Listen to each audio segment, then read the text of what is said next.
और उसकी बातों से, डॉक्टर राव शाहिद की बातों से ये लग रहा था कि सारे के सारे गलत हैं और मिर्ज़ा मोहम्मद जेलमी जो है वो ठीक है। जिसको आपने ये कहा वो बड़े बड़े दलाइल देता है, और भाई हमें सारे दलाइल का पता है। आप हमें ना बताओ या अल्लामा साहब को आप ये ना बताओ कि जो दलाइल मिर्ज़ा मोहम्मद जेलमी ने अभी पढ़े हैं उनका इनको इल्म नहीं या हमको इल्म नहीं, सारे दलाइल का हमको पता है। अगर इतने ही उसको अपने दलाइल पर नाज है ना तो आ जाए खुलेआम, आकर कचहरी लगाए, खुलेआम मजमा लगाते हैं, देखते हैं उसके दलाइल को भी देखते हैं।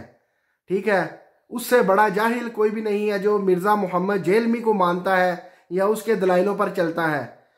ठीक है, जो उसकी मर्जी के दलीलें हैं उसको वो मानता है और जो उसकी मर्जी की नहीं होती उसको छुपाता है। ये यहूदियों का काम था।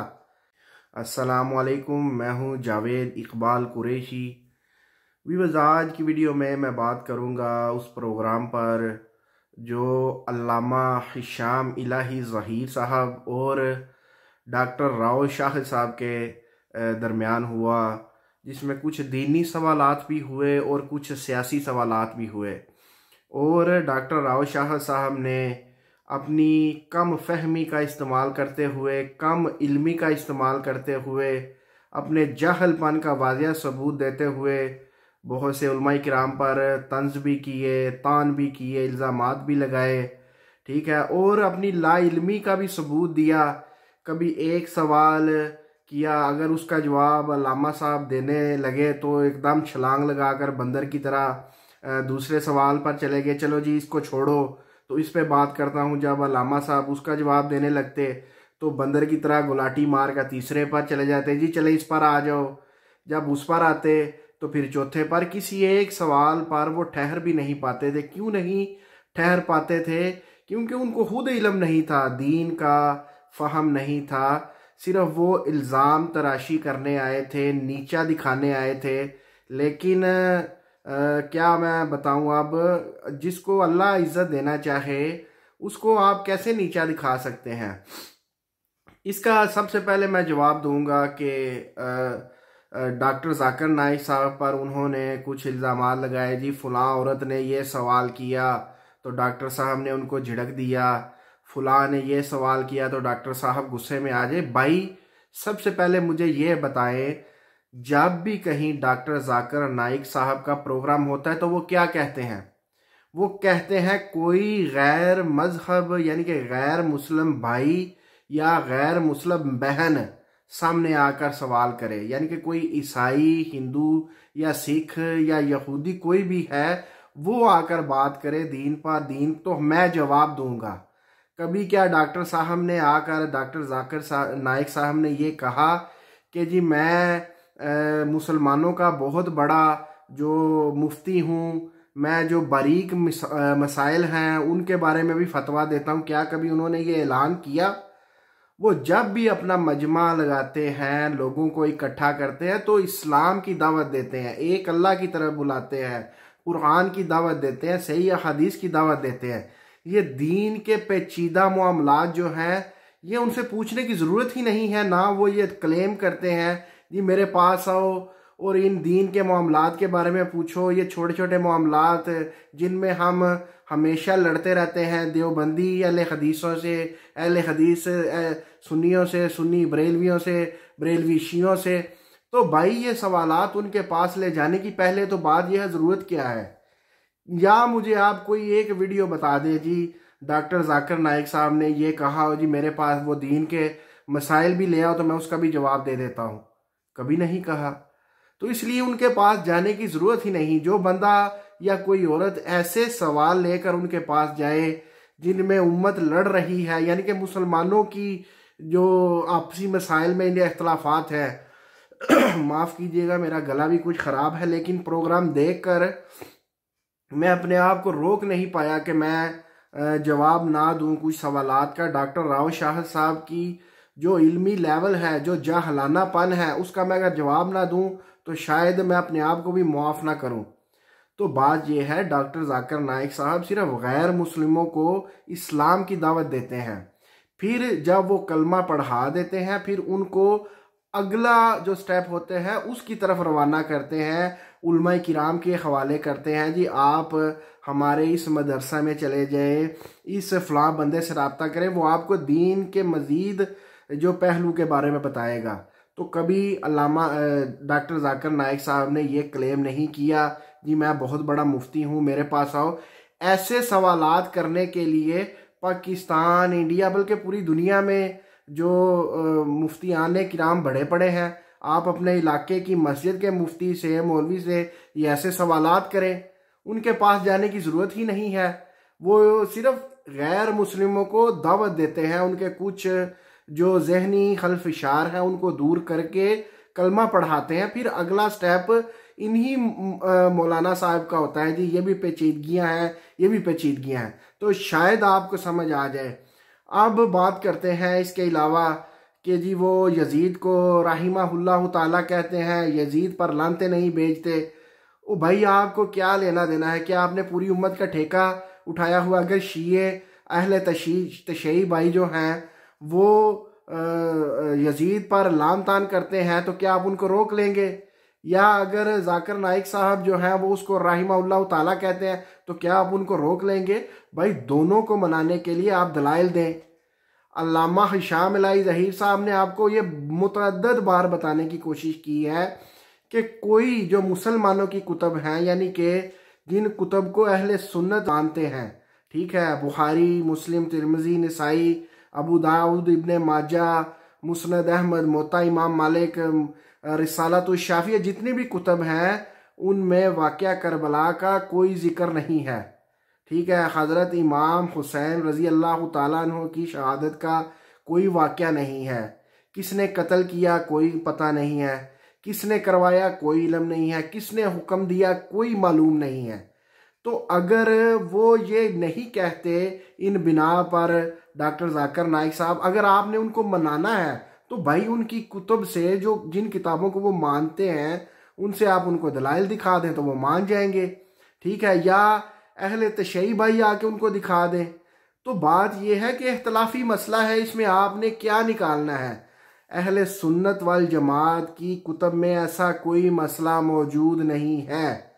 चंद एक दो हदीस आई हैं जिसमें हज़रत अब्दुल्ला इब्ने उमर रज़ी अल्लाह ताला अन्हु ने ये बताया है जी, अहले इराक़ वालों ने हज़रत हुसैन रज़ी अल्लाह ताला अन्हु का जो है वो कत्ल किया है, उनको शहीद किया है। ये बस एक बात आई है, एक हदीस मिलती है। तो आपने क्या निकालना है? जब अब मैं किसी और, मिसाल के तौर पे अगर मैं मुसलमान हूँ तो मैं किसी हिंदू की किताब का हवाला तो नहीं ना मानूंगा। क्या मुझे हिंदुओं की किताब का हवाला दिखाएं तो मैं मान जाऊँ? नहीं। या किसी ईसाई, तो मुझे मनाने के लिए मुसलमानों की कुतब दिखानी पड़ेगी। इसीलिए अहले तशय्युओं को मनाने के लिए अहले तशय्युई की कुतब दिखानी पड़ेगी, अहले सुन्नत को मनाने के लिए अहले सुन्नत वाल जमात की कुतब को दिखाने की ज़रूरत पड़ेगी। तो ये बात है, पहले आप अपने दिमाग का इलाज करवाएं, इल्म हासिल करें, थोड़ा इल्मी बहस किया करें। डॉक्टर राव शाहिद साहब, पता नहीं आपको किसने ये हक दे दिया है कि आप जाकर दीन के इतने बड़े बड़े इख्तलाफी मसाइल पर आप बहस करें, सवाल करें और फिर सवाल का जवाब भी ना सुने। बंदर की तरह गुलाटियां मारते हुए इधर से उधर, उधर से इधर, इधर से उधर, उधर से इधर। ठीक है, फिर आप बातों बातों में ये भी कहते हैं जी डॉक्टर जाकिर नाइक साहब ने लड़की के सर पर हाथ नहीं रखा हो। भाई, उसकी मर्जी, रखता है रखे, नहीं रखता है, तुम उसके मामे लगते हो या चाचे? पहले जाकर अपनी शक्ल देखो, जाकर ना कोई दाढ़ी है, ना कोई सुन्नत रसूल है, ना कोई तुम्हें दीन का इल्म है। मुझे आपके इंटरव्यू से ये बिल्कुल साफ जाहिर हो गया कि आपको दीन की अल्फ बे का भी नहीं पता, और इतने बड़े अल्लामा फहामा से आप बैठ कर सवाल कर रहे हैं और उनको आप जवाब भी सही नहीं देने देते। अल्लामा साहब खुदाब का नाम है, आप भी कम से कम अगर किसी को इंटरव्यू देने जाते हैं तो उसकी कम से कम इल्मी लेवल तो देख लिया करें। इतने बड़े आप ओहदे पर हैं, इतने बड़े बाप के बेटे हैं, आपका सारे का सारा घराना इल्मी है। आप एक जाहिल को जाकर इंटरव्यू दे रहे हैं जिसको खुद इल्म नहीं, और कम से कम उसको ये तो कहो भाई किसी एक सवाल पर ठहर, मुझे उसका जवाब देने दे, फिर दूसरे पर जा, वो दूसरे पे तीसरे, तीसरे पे चौथे, चौथे पे। ये क्या तरीकाकार हुआ भाई सवालों जवाब का? क्या ये तरीकाकार है? और उसकी बातों से डॉक्टर राव शाहिद की बातों से ये लग रहा था कि सारे के सारे गलत हैं और मिर्ज़ा मोहम्मद जेलमी जो है वो ठीक है। जिसको आपने ये कहा वो बड़े बड़े दलाइल देता है, और भाई हमें सारे दलाइल का पता है। आप हमें ना बताओ या अल्लामा साहब को आप ये ना बताओ कि जो दलाइल मिर्ज़ा मोहम्मद जेलमी ने अभी पढ़े हैं उनका इनको इल्म नहीं या हमको इल्म नहीं। सारे दलाइल का हमको पता है। अगर इतने ही उसको अपने दलाइल पर नाज है ना तो आ जाए खुलेआम, आकर कचहरी लगाए, खुलेआम मजमा लगाते हैं, देखते हैं उसके दलाइल को भी देखते हैं। ठीक है, उससे बड़ा जाहिल कोई भी नहीं है जो मिर्ज़ा मोहम्मद जेलमी को मानता है या उसके दलाइलों पर चलता है। ठीक है, जो उसकी मर्जी के दलीलें हैं उसको वो मानता है और जो उसकी मर्जी की नहीं होती उसको छुपाता है। ये यहूदियों का काम था। ठीक है, असहाबाए किराम पर तान करना, उनको बुरा भला कहना या उनके तरफ इशारों में खुद नाम ना लेना तो उनको कहना जी हज़रत अमीर मुआविया को रजी अल्लाह तआला अन्हु को बुरा भला कहना, बनु उमय्या में इतने इतने बड़े सहाबाए किराम, हज़रत अमीर मुआविया के वालिद को हज़रत अबू सुफियान रजी अल्लाह तआला अन्हु को बुरा भला कहना। और भाई और भी बहुत कुछ, खुदा का खौफ करो। नबी करीम सल्लल्लाहु अलैहि वसल्लम की वाज़िया हदीस मुबारक मौजूद हैं सही मुस्लिम में, दीगर कुतब में, कि मेरे सहाबाए किराम को बुरा भला मत कहो, मेरे सहाबाए किराम को बुरा भला मत कहो। अगर तुम गैर सहाबा जो लोग हैं ओहद पहाड़ के बराबर भी सोना अल्लाह की राह में दो और मेरा सहाबा जो है एक मुट्ठी जौ अल्लाह की राह में दे दे, तो जो एक मुट्ठी जौ का सवाब है वो ओहद पहाड़ उस एक मुट्ठी जौ के निसब तक भी नहीं पहुंचेगा उसका सवाब। ठीक है, क्या नबी करीम सल्लल्लाहु अलैहि वसल्लम को ये नहीं मालूम था कि मेरे बाद सहाबाए किराम में इख्तलाफ भी हो सकता है, लड़ाइयाँ भी होंगी, जंगें भी होंगी? क्या उनको ये नहीं इल्म था? लेकिन उम्मत को मना कर दिया कि मेरे सहाब को बुरा मत कहो, मेरे सहाब को आपने बुरा नहीं कहना। क्या मिर्ज़ा मोहम्मद जेलमी को ये हदीस नज़र नहीं आती? क्या वो ये हदीस पढ़कर अपना मुंह बंद नहीं करता? मुंह क्यों नहीं सीता? जितने भी मैं कहता हूँ इख्तलाफ हो या जो भी हो, इसके बाद ये हदीस है कि मेरे सहाब को आपने बुरा नहीं कहना। ना चले ये भी करना है जी, मैं तो चले नहीं बुरा कहता, उम्मत के दिमाग में खलफिशार भर दूं कि जी वो बुरा था, उम्मत कहती रहे। और भाई कुछ खुदा का खौफ करो, अल्लाह के पास जाना है। हदीस मौजूद है, इसको बार बार पढ़ो। मेरे सहाब को बुरा मत कहो, तुम्हारी औकात ही नहीं। ठीक है, तो कुछ खुदा का खौफ करो। मिर्ज़ा मोहम्मद जेलमी आप कहते हैं जी उसको जहन्नमी कहा, और भाई जहन्नम में जाने वाले काम तो वो खुद कर रहा है। जब सहाबाए किराम को बुरा भला कहेगा या चले खुद ना कहे, ऐसा काम करे कि लोग बुरा भला कहें, मुनाफकत करे, लोगों के जहनों में, बच्चों के जहनों में, दिलों में ये भर दिया है उसने जी फलां सहाबी बुरा, नाउजुबिल्ला फलां बुरा, फलां ने ये काम किया। ओ भाई तुम होते कौन हो ऐसी मुनाफकत फैलाने वाले? ऐसा फितने का आपको पता है कितना सख्त अजाब है? तो मिर्ज़ा मोहम्मद जेलमी ये काम कर रहा है। उसको सिर्फ ये हदीस सुनानी चाहिए कि सहाबाए किराम में जो भी इख्तलाफात थे, हमें इजाज़त नहीं है कि हम उनको बुरा भला कहें या कोई सिमत तय करें। ठीक है, तो डॉक्टर राव शाहद उठ के या मिर्ज़ा मोहम्मद जेलमी उठ के जी जिसका मुंह करता है वो उठकर इख्तलाफात की तरफ चल पड़ता है। जी दाढ़ियों पर इख्तलाफ है, भाई तुमने दाढ़ी रखी है, तुम्हें पता है क्या है दाढ़ी है ये क्या नहीं है? किसी नबी को आप बताओ उसने दाढ़ी ना रखी हो, कोई नबी बगैर दाढ़ी के हो? आप मुझे ये बताओ। अजीब आप लोग हैं यार। अल्लामा साहिब खुदा का खौफ है, इन जाहलों के सामने मत बैठा करें। ये व्यू शू का चक्कर जो है ये ख़त्म करें। उलमाए किराम जो है वो आलमाना गुफ्तगू करें, यानी उलमाए किराम ही या कम से कम जिसको इल्म फ़ाहम हो वही आकर उनसे बात करे।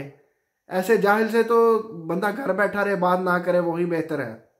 तो मैंने सिर्फ चंद सवालात के जवाब देने थे जी। जो इख्तलाफी मसाइल हैं उनमें ना जाया जाए, इख्तलाफी मसाइल को छेड़ते रहना, इख्तलाफी मसाइल को ही कुरेदते रहना। उम्मत पर अजाब आ गया था, तो खुदा के लिए ऐसा मत करें। जो इख्तलाफी मसाइल हैं उनको छोड़ें, जिन पर हम मुत्फिक हैं उन पर उनकी तरफ आए। ये यजीद लईन या यजीद राहिमाहुल्लाह ताला, भाई इतना बड़ा इख्तलाफ है, नबी करीम सल्लल्लाहु अलैहि वसल्लम के दौर के बाद वाक़या करबला से अब तक चल रहा है।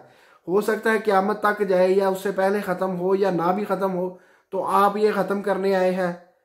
शिया हमको मना नहीं सके, हम अहले तशय्युं को नहीं मना सके। अजीब यार, आप डॉक्टर राव शाह साहब क्या उम्मत को लड़वाना चाहते हैं आप? अजीब आप यार बंदे हैं। हशाम इलाही ज़हीर साहब, एक दफ़ा फिर मैं आपकी बहुत इज़्ज़त और कदर करता हूँ। आपका घराना बहुत इज़्ज़त कदर वाला है, इल्मी है। और भी बहुत से आपके वालिद जो हैं, हम उनकी बहुत इज़्ज़त और कदर करते हैं। दीन में बहुत हिदमात है, तो खुदारा इन जाहिलों के सामने मत बैठा करे। अपना हाथ याद रखिएगा। इंशाअल्लाह ताला नेक्स्ट वीडियो में आपकी खिदमत में दोबारा हाजिर होंगे। अल्लाह हाफ़िज़। अस्सलामु अलैकुम वरहमतुल्लाहि वबरकातुहू।